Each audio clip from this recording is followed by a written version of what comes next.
The Washington, D.C. area has two identities. One, the seat of government, and two, the residential and commercial areas. Knowing the real meanings for the words by what they meant when used simplifies government by design. This page changed with the 2025 edit.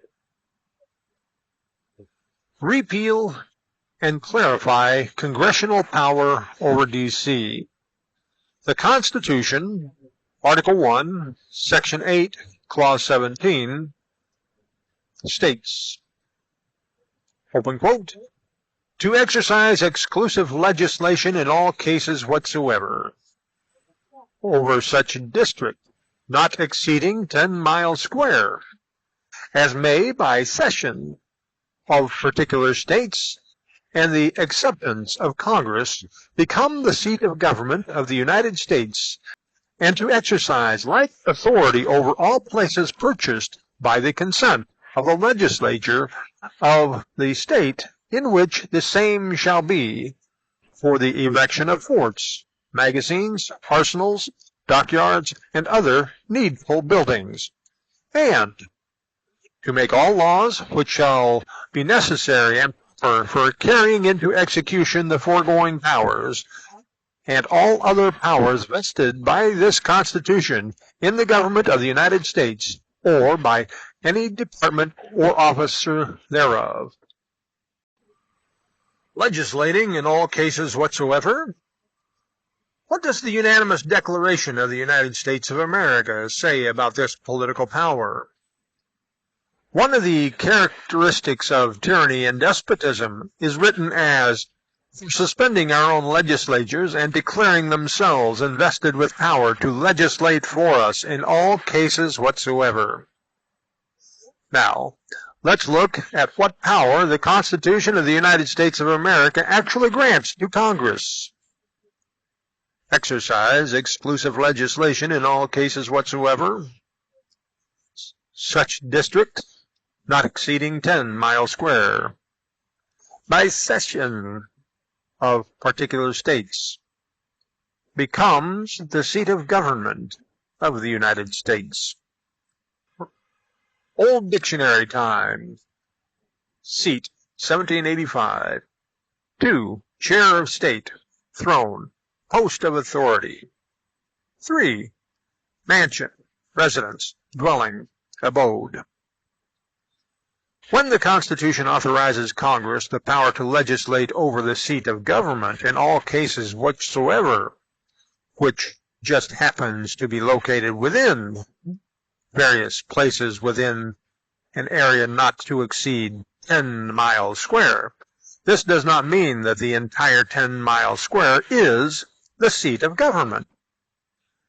This, in its simplest terms, tells Congress that it may legislate in all cases whatsoever, but only where there is a constitutionally authorized government fort, magazine, arsenal, dockyards, and other needful buildings, offices, agencies, departments, etc., as these are the seat of government.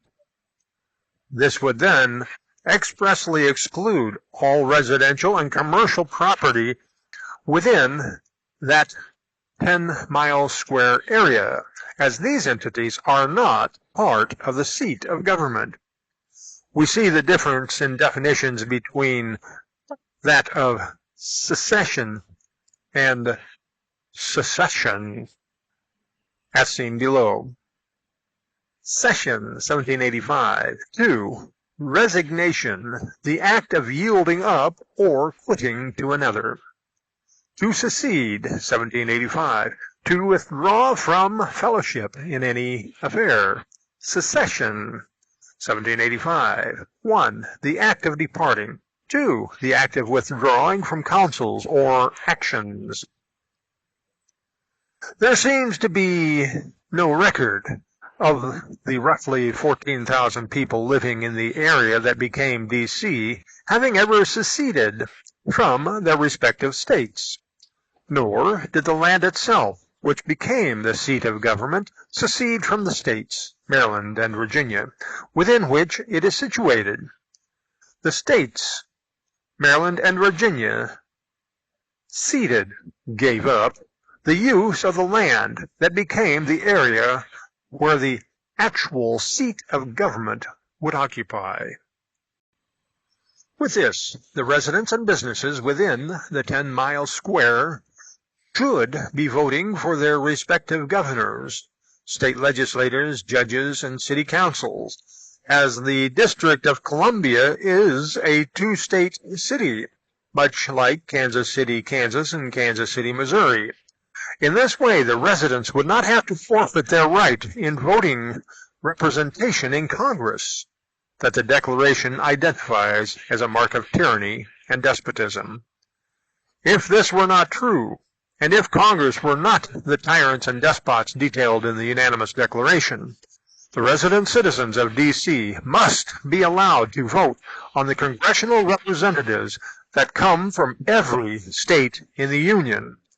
This would be correct because the body of Congress at present approves or rejects all legislation from the D.C. City Council, which actually is not a city council at all, but merely a legislative committee of Congress over the residents and businesses of D.C. These types of things happen when the people remain clueless about the actual formation of government and who is supposed to control it and how they are supposed to go about it. Up next, FDA, Food and Drug Administration. Governments derive their just powers from the consent of the governed, 1776. The governed by design are intended to work together as a unified body, controlling the government's powers, equally protecting each other's rights. End page content.